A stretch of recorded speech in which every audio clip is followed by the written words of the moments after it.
რუსეთის შეიარაღებული ძალები კვლავ ბომბავენ უკრაინის ქალაქებსა და დასახლებებს. არ წყდება იერიშები უპილოტო საფრენი აპარატებით. უკრაინის ხელისუფლების განცხადებით რუსული დრონი ხარკივის ცენტრში ეროვნული ფარმაცევტული უნივერსიტეტის შენობა შეეჯახა, რის შედეგადაც 4 ადამიანი დაშავდა. თავდასხმა დღისით მოხდა და ცხადია მიზანი მაქსიმალური რაოდენობის მშვიდობიან მოსახლეობაზე დარტყმა იყო, რადგან ეს ქალაქის ცენტრალური ნაწილია, სადაც ბევრი ხალხია.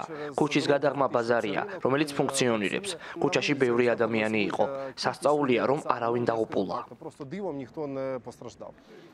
თავდასხმა მოხდა ასევე ზაპოროჟიის ცენტრალურ ნაწილზე, სადაც სარაკეტო იერიშის შედეგად 1 ადამიანი დაიღუპა, 20 კი დაშავდა, მათ შორის 4 ბავშვი. კადრებში ნაჩვენებია თავდასხმის შედეგები.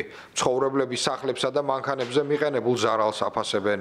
თავდასხმების მორიგ სერიას უკრაინის ლიდერი ვოლოდიმირ ზელენსკი გამოეხმაურა, რომელმაც დაგმო იერიში და რუსეთის შეჩერების აუცილებლობაზე ისაუბრა. მან ასევე ტელეგრამზე დაწერა, რომ რუსეთმა ბოლო 2 კვირის განმავლობაში უკრაინის მიმართულებით 3500-ზე მეტი დრონი, 2500-ზე მეტი მძლავრი პლანირებადი ბომბი და თითქმის 200 რაკეტა გაუშვა.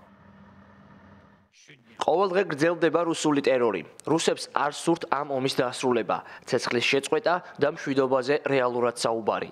ჩვენ უკრაინელებმა დადებითად ვუპასუხეთ შეერთებული შტატებისა და პრეზიდენტ ტრამპის ყველა წინადადებას, რომლებიც ამ თავდასხმებსა და მკვლელობის დასრულებას ეხებოდა. უკრაინამ სხვადასხვა ფორმატის შესთავაზა ომის შესაჩერებლად. რუსეთი მეზობელი ქვეყნის ტერიტორიაზე 3 წელიწად ნახევრის წინ შეიჭრა. ომი კვლავ გრძელდება. არ შენელებულა რუსეთის იერიში უკრაინის მშვიდობიან მოსახლეობაზე და მისი არმიის შეტევა დაახლოებით 1000 კილომეტრიან ფრონტის ხაზზე. როგორც ჩანს, ომის დასრულების პერსპექტივა არც შემდეგ თვეებში ჩანს ამერიკის ხელმძღვანელობით მიმდინარე სამშვიდობო ძალისხმევის მიუხედავად. შეერთებული შტატების პრეზიდენტ დონალდ ტრამპის მიერ რუსეთის ლიდერის ვლადიმერ პუტინისადმი მიცემული ვადა ჩართულიყო საბრძოლო მოქმედებების შეჩერების წინადადებებში შედეგების გარეშე ამოიწურა.